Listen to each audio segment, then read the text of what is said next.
"I am not the president." That line lands like a punch because it hides a truth far stranger than the joke. Which Way to the Front was not just a war comedy.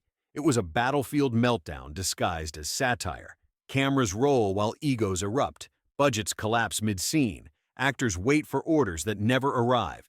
The director loses control of his own army. What audiences see as chaos on screen mirrors chaos behind the camera. This is not polish. This is survival. Today you are getting 20 weird facts about Which Way to the Front. Fact number 20. Which Way to the Front begins production with confusion already baked into its DNA. Jerry Lewis directs, stars, writes, and finances the film himself, not as a creative choice but as a necessity. Paramount wants a quick, cheap comedy, while Lewis wants a political satire that mocks American leadership during wartime. Those goals collide immediately. Call sheets change daily. Scenes are rewritten on set. Crew members never know which version of the film they are shooting. It is not structured planning, it is controlled chaos. Lewis insists on improvisation even during large-scale military sequences. Extras stand idle for hours waiting for instructions that keep shifting. Dailies reveal wildly different tones stitched together. What audiences never realize is that the film's fractured rhythm mirrors its production. It does not feel unstable by accident. It feels unstable because it truly is. Fact number 19. Jerry Lewis plays multiple roles in the film, and that decision nearly breaks the schedule. Each character requires different makeup costumes and performance styles, which stretches quick changes into hour-long delays. Lewis refuses stand-ins and insists on performing every movement himself. Lighting resets constantly. Camera positions change repeatedly. Entire crews wait in silence while pressure builds. Complaints grow quieter while panic grows louder. Lewis believes confusion adds energy and wants the audience to feel disoriented. What audiences do not know is that the crew feels exactly the same way. Like characters blur, scenes bleed together, reality bends on set. This is not precision comedy. It is endurance filmmaking powered by exhaustion and stubborn commitment. Fact number 18. The military satire lands closer to reality than studios expect during the Vietnam era. Executives grow uneasy because the jokes feel pointed and current. The film portrays leadership as arrogant, detached, and dangerously clueless. That message alarms studio decision-makers. Requests for softening arrive quickly. Scenes are questioned. Cuts are suggested.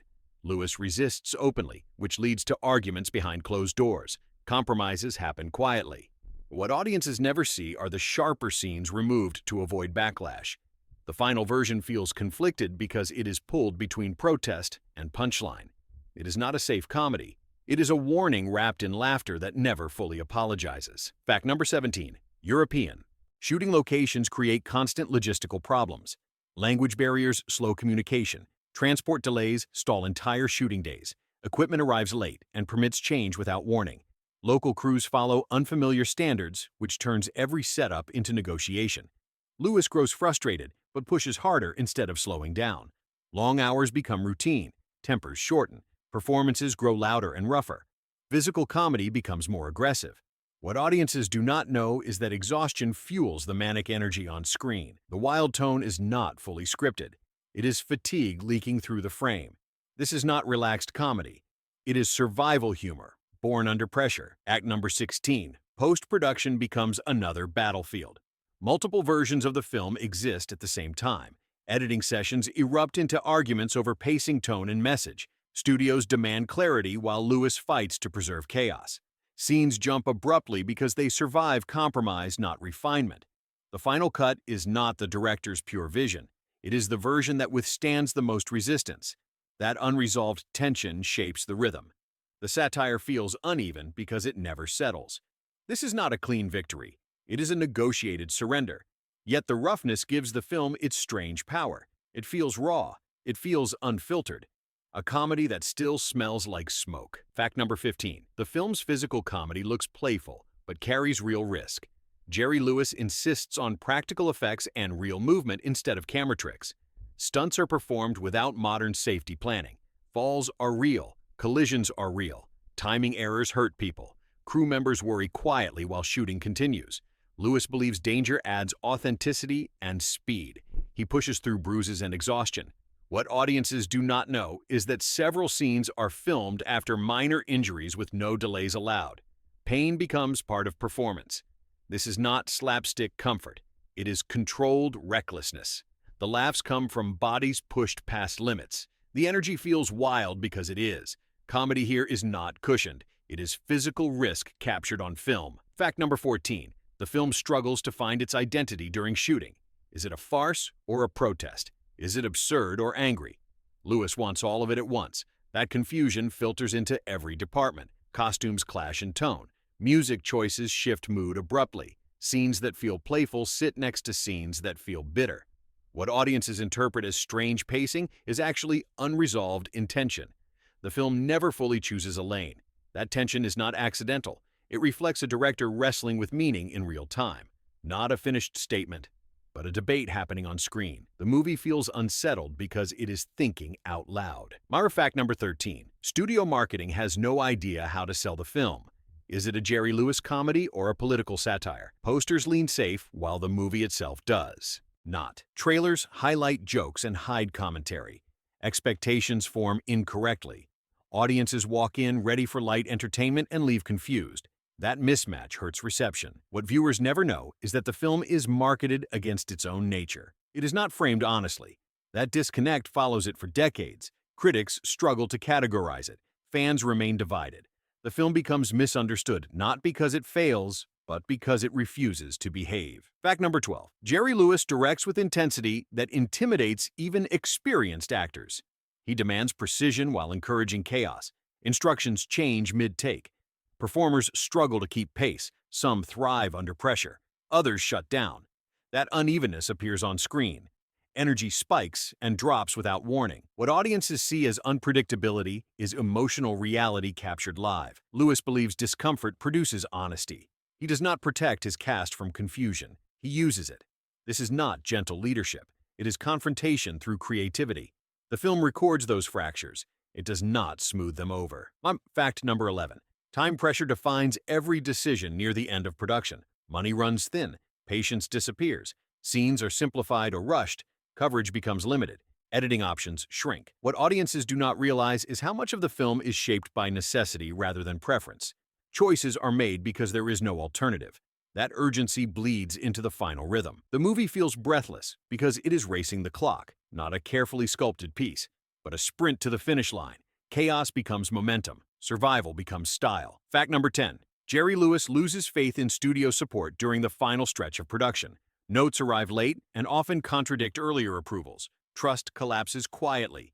Lewis stops waiting for permission and begins making decisions alone. He edits in isolation and ignores feedback that feels cautious. This moment defines the film's final tone. It becomes sharper, more personal, and less forgiving. What audiences do not know is that this independence saves the film's identity while also isolating its creator. Halfway through this fact, go ahead and like and subscribe because the rest of this story only gets stranger. The movie stops trying to please anyone except itself. That stubbornness costs it mainstream comfort but preserves its strange voice. It is not compromise. It is defiance, hardened by frustration and creative pride. Fact number 9. The film's comedy relies heavily on rhythm rather than punchlines. Lewis structures scenes like musical chaos with beats, pauses, and sudden explosions of movement. When that rhythm breaks, scenes feel awkward. That awkwardness is not accidental. It reflects exhaustion and emotional strain on set. Actors miss cues not from incompetence, but from fatigue. Lewis keeps rolling anyway. He prefers truth over polish. What audiences sense as uneven comedy is actually raw timing captured in real conditions. The laughter feels uncertain because it is earned under pressure. This is not engineered humor. It is rhythm discovered in the moment through trial, error, and persistence. Fact number 8. Which Way to the Front uses satire as camouflage for anger. The jokes feel broad, but the target is specific. Military hierarchy, blind obedience, and political theater are stripped of dignity. Lewis refuses heroic framing. Leaders stumble. Orders fail. Authority collapses. What audiences laugh at is dysfunction that feels familiar. During release, that familiarity makes viewers uneasy. The film does not reassure. It exposes. That discomfort limits its reach, but it also gives the film longevity. Decades later, the satire still lands because it aims at systems, not moments. It is not dated commentary. It is structural criticism hiding inside slapstick. Fact number 7. Cast relationships fracture under stress. Long hours, unclear direction, and constant changes wear people down. Some actors disengage emotionally, others lean into excess. That imbalance shapes performances. Energy swings wildly between scenes. Lewis does not correct it, he documents it. What audiences never know is that these tonal shifts mirror real relationships breaking and reforming daily. The film becomes a record of creative tension, not harmony, but friction. That friction produces sparks. Some scenes crackle with life while others feel hollow. The movie accepts both. It does not disguise the damage. Fact number 6. Critical reaction hardens quickly after release. Reviewers struggle to define what they have seen. Comedy feels too angry. Satire feels too chaotic. The film slips between categories. That confusion becomes its reputation. It is dismissed rather than examined. What audiences miss is how personal the project is to its creator. Lewis pours frustration, fear, and defiance into every frame. The film fails commercially, but succeeds emotionally. It becomes a private statement broadcast publicly, not a crowd pleaser, but a confession disguised as noise. Its legacy grows quietly among viewers willing to sit with discomfort. Fact number 5. The film ages differently than expected because its messiness becomes its strength. What once feels sloppy later feels honest. Viewers returning years later notice details missed before. Awkward pauses now feel intentional. Sudden tonal shifts feel prophetic.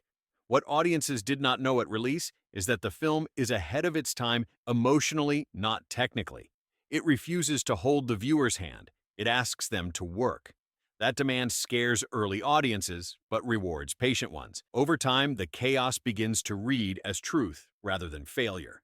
Not a broken comedy, but a bruised one that never heals cleanly. Fact number 4. Jerry Lewis later distances himself emotionally from the film. Not because he hates it, but because it hurts. It represents a moment of conflict with the industry he once mastered. The film marks a fracture point. After this project, trust between Lewis and studios never fully recovers. What audiences never see is how much personal cost hides behind the laughter. The jokes carry bitterness. The energy carries exhaustion. This is not rebellion for show. It is fatigue given form. The film stands as evidence of a creative breaking point captured in real time. Fact number 3. The film's visual style feels rushed, but that urgency becomes part of its voice. Shots linger too long or cut too fast. Framing feels off balance. That imbalance mirrors the theme. War is not orderly. Power is not neat. Authority does not move smoothly. What audiences interpret as technical weakness doubles as thematic alignment. The film looks unsettled because it wants to be. It refuses clean composition. It refuses elegance. The camera does not comfort. It observes collapse.